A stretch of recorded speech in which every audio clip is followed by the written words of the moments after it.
Hello everyone, how are you all. आज मैं आप लोगों के लिए एक बहुत इंपॉर्टेंट वीडियो लेकर के आई हूँ जिसमें आज हम लोग डिस्कस करेंगे एलएलबी सेकेंड सेमेस्टर का प्रीवियस ईयर का क्वेश्चन पेपर जो कि आपका स्पेसिफिक कॉन्ट्रैक्ट का है, जिसको आप कॉन्ट्रैक्ट सेकेंड भी बोलते हो। और जैसा कि आप सभी लोग जानते हो, प्रीवियस ईयर के क्वेश्चन पेपर बहुत ज़्यादा इंपॉर्टेंट होते हैं और बहुत ज़्यादा हमारे प्रिपरेशन में भी हेल्प करते हैं।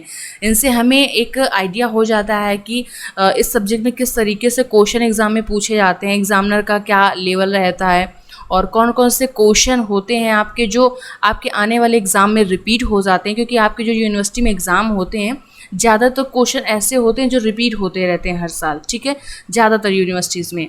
तो इसलिए आपका प्रीवियस ईयर का क्वेश्चन पेपर बहुत ज़्यादा इंपॉर्टेंट हो जाता है। और साथ में आज हम इसके अलावा भी कुछ और भी आपको इंपॉर्टेंट क्वेश्चन बताएंगे जो कि आपके आने वाले एग्ज़ाम में चांसेस हैं कि वो आ सकते हैं, ठीक है। तो चलिए हम वीडियो को स्टार्ट करते हैं।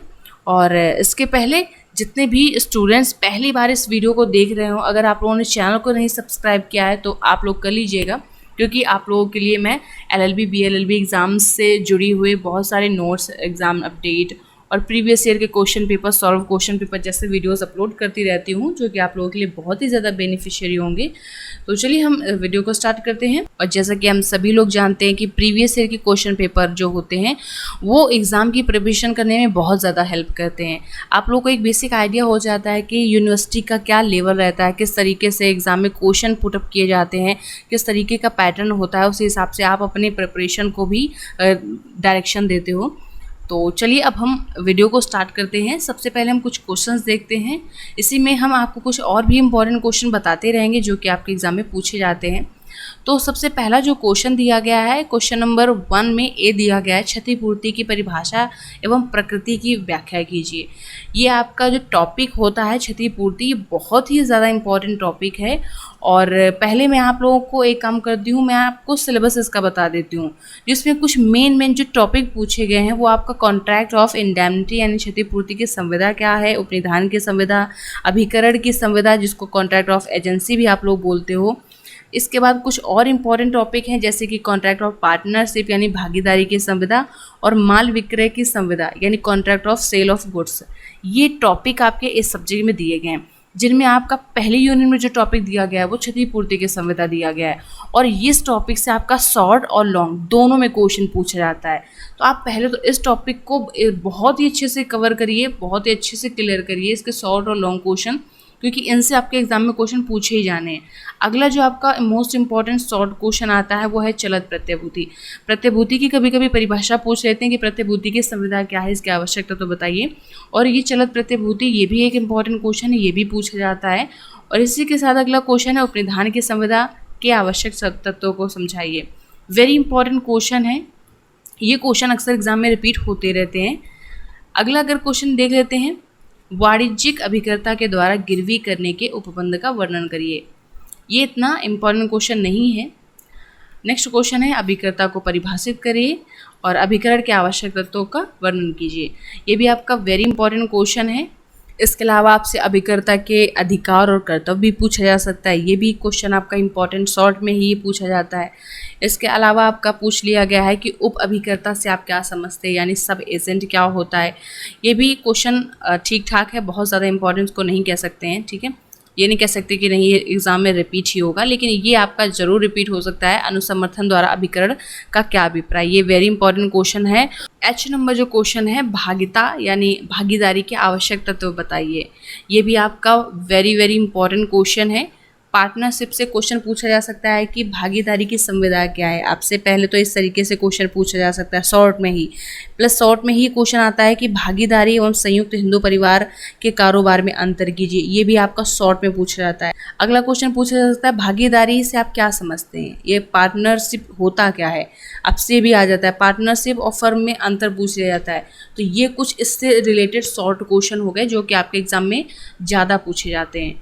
इसके बाद जो हमारा नेक्स्ट क्वेश्चन है वो ये है कि विक्रय एवं विक्रय करार के मध्य अंतर बताइए। विक्रय और विक्रय करार, ये भी आपका इम्पॉर्टेंट टॉपिक है। और विक्रय से ही संबंधित, इसी टॉपिक से संबंधित कुछ क्वेश्चन और पूछ लिए जाते हैं, जैसे कि क्रेता सावधान का नियम पूछ लिया जाता है। एक नेमो डेट क्वेड नॉन हैबिट का सिद्धांत होता है, वो भी आपका इसी में पूछ लिया जाता है। और ये भी आपका इम्पॉर्टेंट क्वेश्चन है। नेक्स्ट असंदत विक्रेता के अधिकारों का वर्णन कीजिए। ये आपका वेरी इंपॉर्टेंट क्वेश्चन है, इनके रिपीट होने के चांसेस हैं, इसलिए आप इन टॉपिक्स को अच्छे से कवर करिएगा।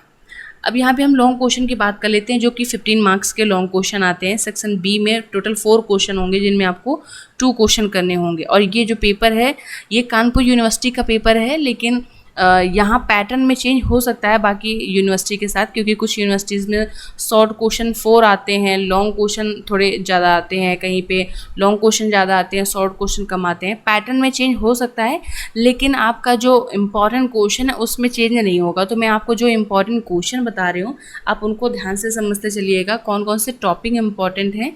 बाकी का पैटर्न आपका अलग अलग हो सकता है, ओके।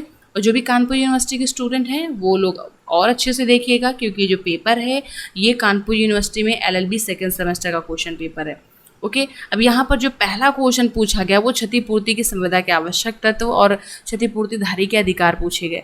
तो यहाँ पर जैसा कि हमने बताया था कि ये टॉपिक कितना ज़्यादा इंपॉर्टेंट है, पहली यूनिट है और ये 100% आपका 1-2 शॉर्ट क्वेश्चन इससे आएंगे और एक आपका लॉन्ग क्वेश्चन आना ही आना है। इसके बाद जो आपका अगला क्वेश्चन पूछा गया है लॉन्ग क्वेश्चन, वो एक बहुत इंपॉर्टेंट टॉपिक से पूछा गया है, प्रत्यभूति की संविदा से, कि प्रत्यभूति को परिभाषित कीजिए, इसके आवश्यक तत्वों की व्याख्या करिए।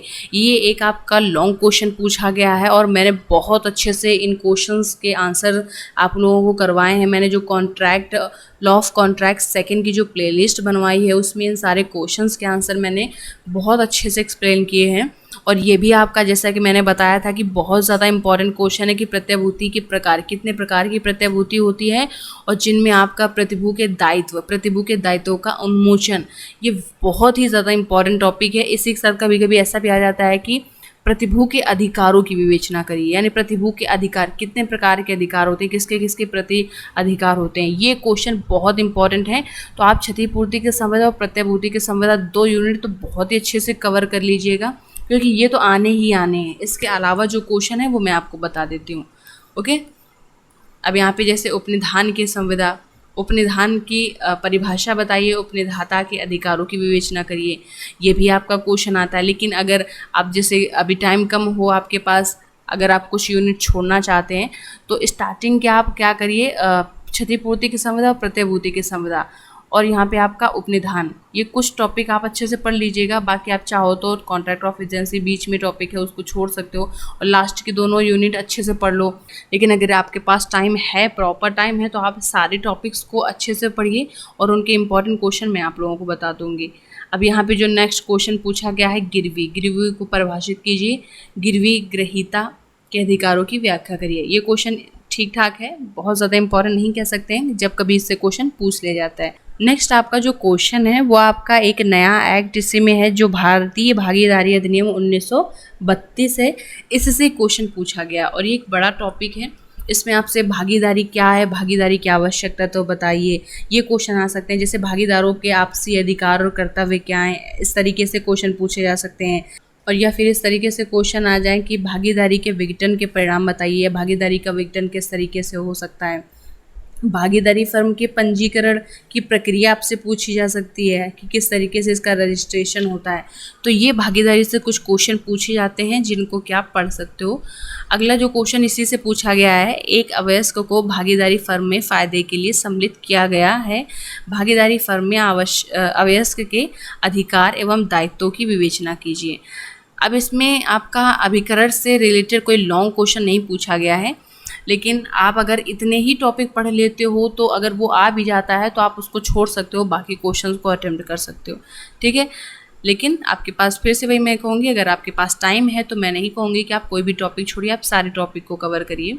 अगला जो क्वेश्चन आपका पूछ लिया गया है, माल विक्रय की संविदा में संपत्ति के संक्रमण से संबंधित प्रावधानों की आलोचनात्मक व्याख्या कीजिए। इस तरीके से क्वेश्चन इसमें पूछ लिया गया है, लेकिन ज़्यादातर क्वेश्चन इस तरीके से आते हैं कि विक्रय की परिभाषा दीजिए, इसके आवश्यक तत्व बताइए, विक्रय तथा विक्रय करार में अंतर बताइए। ये क्वेश्चन जो है लॉन्ग क्वेश्चन में पूछा जाता है। और इसके अलावा इसी टॉपिक से आता है क्वेश्चन, क्रेता सावधान का नियम क्या है, इस नियम के अपवाद बताइए, ये भी आपका लॉन्ग क्वेश्चन पूछा जाता है। नेमो डेट क्वेड नॉन हैबिट का सिद्धांत, ये एक लॉन्ग क्वेश्चन में पूछा जाता है, इसके भी अपवाद पूछे जाते हैं। इसके अलावा जो है इसी टॉपिक से क्वेश्चन आता है एक लॉन्ग क्वेश्चन, आज संदर्भ विक्रेता से आप क्या समझते हैं, उसके अधिकारों की विस्तार से व्याख्या करिए। ये कुछ टॉपिक हैं जो कि मैंने आपको बताया जहाँ से लॉन्ग क्वेश्चन बनते हैं। ठीक है, तो आप इन क्वेश्चन को प्रिपेयर करिएगा। और आज का वीडियो कैसा लगा, आज दी गई जानकारी इस वीडियो में आप लोगों को कैसी लगी, आप लोग कमेंट में ज़रूर बताइएगा। इसके अलावा भी अगर आप किसी सब्जेक्ट पे प्रीवियस ईयर का क्वेश्चन पेपर चाहते हो तो आप कमेंट में बता सकते हो। मैं कोशिश करूँगी कि मैं उस सब्जेक्ट का भी प्रीवियस ईयर का क्वेश्चन पेपर प्रोवाइड करा पाऊँ। तो फिर मिलते हैं नेक्स्ट वीडियो में, तब तक के लिए बाय बाय, टेक केयर।